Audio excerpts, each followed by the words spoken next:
उत्तर प्रदेश के अलीगढ़ में आज प्रख्यात शायर मुनव्वर राणा की बेटी सुमैया राणा एक निजी कार्यक्रम में भाग लेने के लिए आई थी। वहीं मीडिया के साथ बातचीत में उन्होंने भारतीय जनता पार्टी पर तीखे प्रहार किए।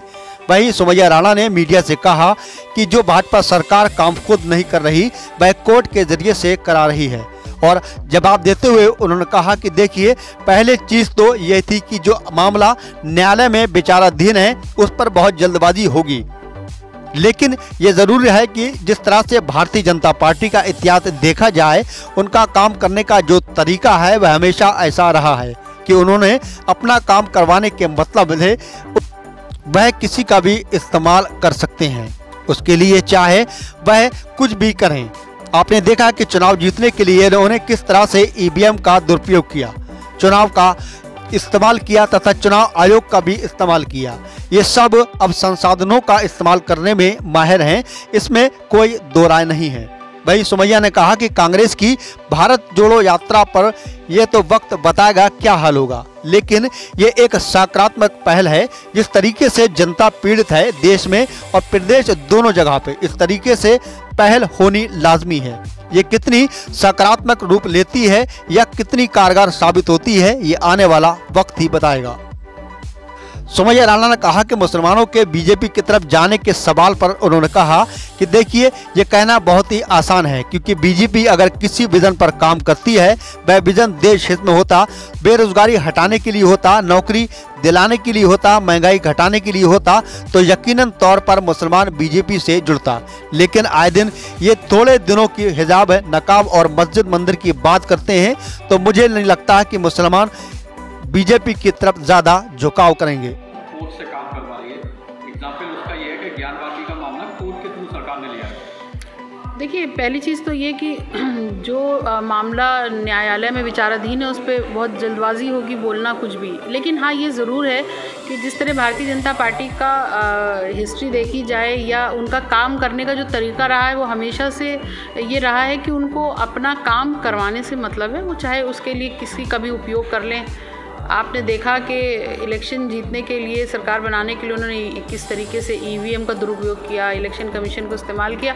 तो ये संसाधनों को इस्तेमाल करने में माहिर हैं, इसमें कोई दो राय नहीं। आप सही कह रहे हैं। कांग्रेस की आजकल जो भारत जोड़ो यात्रा चल रही है, उससे देश में कितना फर्क पड़ेगा, या वोट बैंक का क्या असर है? अब देखिए, ये तो वक्त बताएगा कि क्या है, लेकिन ये एक सकारात्मक पहल है मेरे ख्याल से कि जिस तरीके से जनता पीड़ित है देश और प्रदेश दोनों जगह, इस तरीके की एक पहल होना लाजमी थी। अब ये कितनी सकारात्मक इस रूप लेती है या कितना कारगर होती है, ये तो आने वाला वक्त ही बता पाएगा। देश में जिस तरह के मुसलमानों के हालात चल रहे हैं, 2024 का इलेक्शन करीब है, उससे आपको लगता है कि मुसलमान बीजेपी की तरफ जाएगा?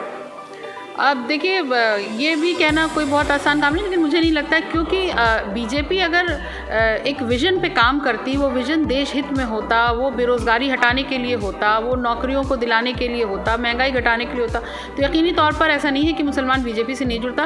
लेकिन आए दिन ये थोड़े दिन पे हिजाब, नकाब और मंदिर मस्जिद की बात करते हैं, तो मुझे नहीं लगता कि मुसलमान इनकी तरफ बहुत ज़्यादा आकर्षित होने वाला है। 2024 में मुसलमानों की क्या रणनीति रहेगी बीजेपी को?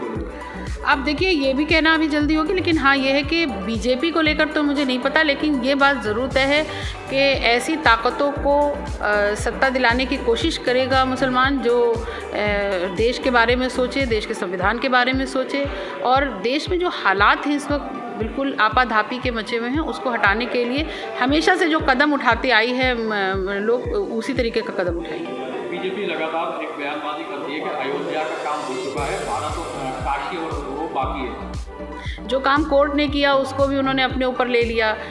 समाजवादी के द्वारा दिए हुए कामों के फीते काट के और MOU करके इन्होंने अपने नाम किए। वो एक कोर्ट का फैसला था, कोर्ट के फैसले का सबने सम्मान किया, क्योंकि हम देश के बारे में सोचते हैं। और जो कोर्ट ने जब हम पहले दिन से कह रहे थे कि कोर्ट जो फैसला देगी वो हमारे लिए सर्वोपरि होगा, और हमने वही करके दिखाया। और कोर्ट से ऊपर कुछ भी नहीं है, न्यायपालिका से ऊपर कुछ भी नहीं है। बीजेपी के मुसलमानों की मजबूरी बनती जा रही है, आगे चुनाव में रोक होगा मुसलमानों का 2024 में? मुझे बिल्कुल नहीं लगता है। मेरा अपना नज़रिया पूछे तो ऐसा बिल्कुल भी नहीं है। मुसलमानों का नज़रिया जो अगर देखा जाए, मजबूरी कोई नहीं, हाँ प्राथमिकता ज़रूर रही है कि देश किस तरह चलना चाहिए, लोगों को किस तरीके से उनका हक मिलना चाहिए, इस पर बात हुई। टीवी चैनलों पर ज़्यादातर एक हेडलाइन आपने देखी होगी, मदरसों का सर्वे हो रहा है आजकल, और 12 पेंशनों में बीजेपी सरकार प्रदेश की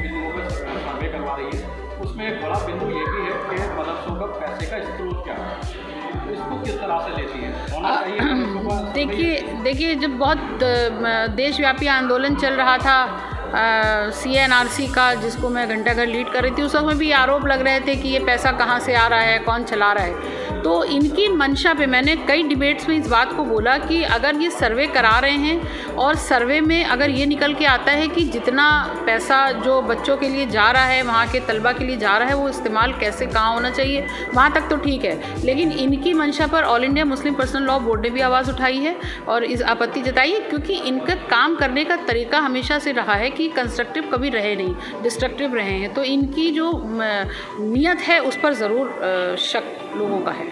बुलडोजर की कार्रवाई पे क्या कहना है? नहीं, बिल्कुल। देखिए मैं ये कहना चाहती हूँ, देश का संविधान, देश का कानून, अगर मेरे घर में मैं किसी की हत्या कर दूँ तो क्या मेरा पूरा घर जेल में जाएगा? अगर मेरा घर पूरा जेल में नहीं जा सकता है तो फिर उस घर में सारे रहने वालों को आप सड़क पे कैसे ला सकते हैं? जिसके खिलाफ मुकदमा हो, जिस पर आपको लगता है कि इसने उपद्रव किया हो या इसके ऊपर NSA लगना चाहिए या देश विरोधी इसने गतिविधि की है, तो उस पर्टिकुलर के साथ आप करिए। आप ईंट और कंक्रीट से बने मकान पर आप जिस तरीके से बुलडोज़र चला रहे हैं, ये बिल्कुल बदला लेने की भावना या आप अपनी भड़ास निकालने की भावना से काम कर रहे हैं। बार बार कहा जा रहा है कि अखिलेश जी मुसलमानों के लिए आवाज़ नहीं उठा रहे। नहीं, ये तो क्लियर हो गया। ये एक अफवाह थी जो कुछ दिन चली, लेकिन उसके बाद राष्ट्रीय अध्यक्ष अखिलेश यादव ने जिस तरीके से आगे आकर के, चाहे मोहम्मद आजम खान साहब हों या और भी तमाम ऐसे मुद्दे हों जिस पर बात की है, तो वो अब वो अफवाह थी, वो उड़ गई, वो उसका कोई अस्तित्व नहीं है।